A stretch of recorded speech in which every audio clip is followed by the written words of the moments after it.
Hi, if you're preparing for English speaking and writing tests, welcome. In today's video, I'm going to do a mock test of IELTS speaking part 3. Hi, my name is Suguru and I have gotten 8.5 in IELTS speaking. If I can do that, so can you. Now let's get started.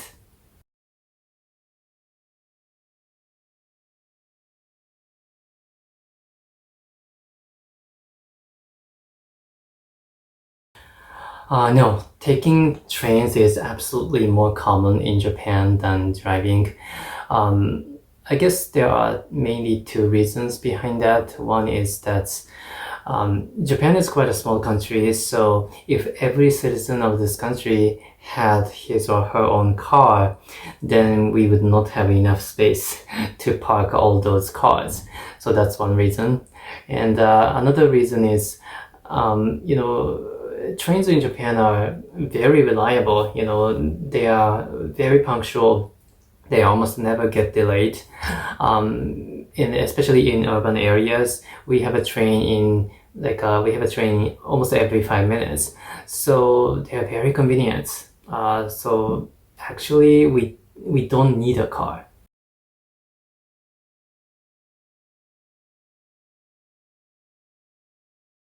No, I don't think there are many complaints that Japanese drivers have about the road conditions in Japan. The roads in Japan are quite well maintained. I have never seen a bump on the surface, or I have never seen an uneven surface, so it's quite safe. But well, I don't think many people would complain about it, but sometimes accidents or incidents happen. Like earlier this year, tragedy befell a truck driver. There was a truck coming on the street, and because of some kind of erosion happening underground before anybody knew it, there formed a huge hollow space right under the ground, and suddenly it caved in, and therefore there was a huge hole in the ground, and that was like 5 meters deep or something, and the truck fell into that, and the driver died in there.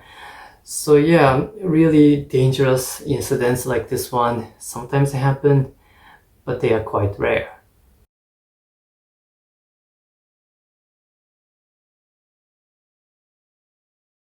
I think so. In today's society already, more and more people just choose not to have their own cars.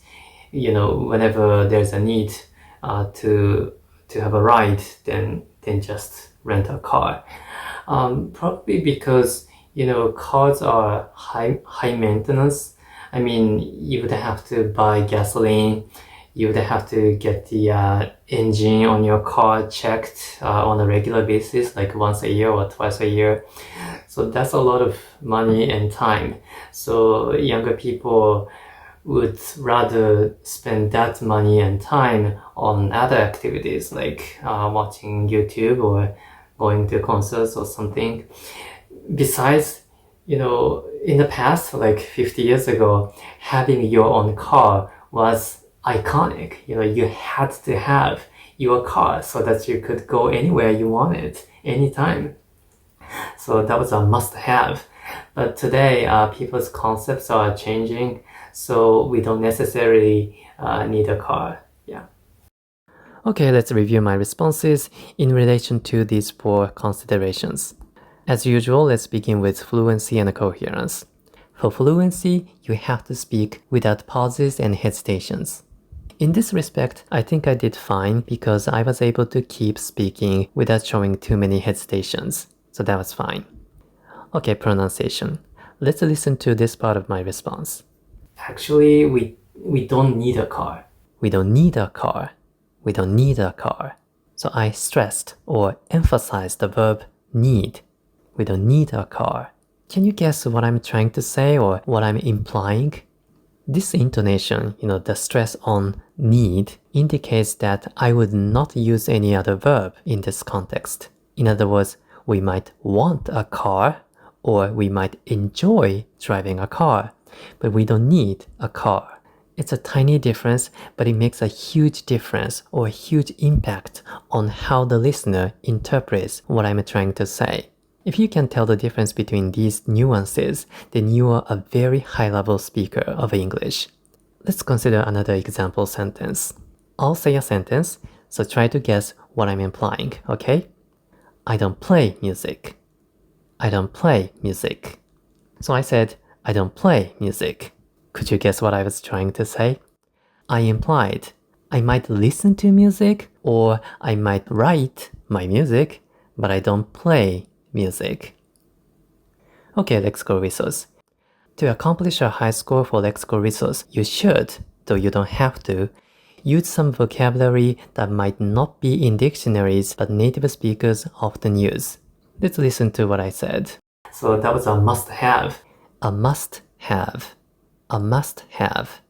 You probably have never learned this word in your high school English classes. This is native speaker language, I should say.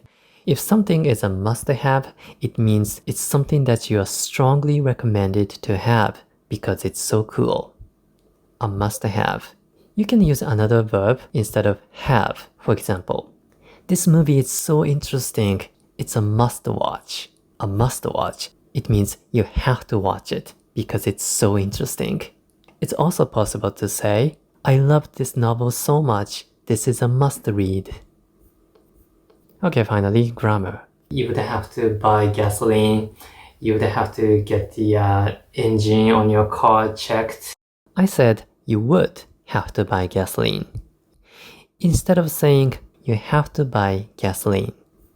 Can you tell the difference between these two sentences?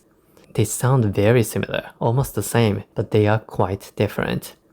When I say you would have to buy gasoline, I'm using subjunctive mood. So I don't have a car myself. So I was like, if I had a car, I would have to buy gasoline. So that's why I used subjunctive mood here. So if I say you have to buy gasoline, it sounds like you already have a car.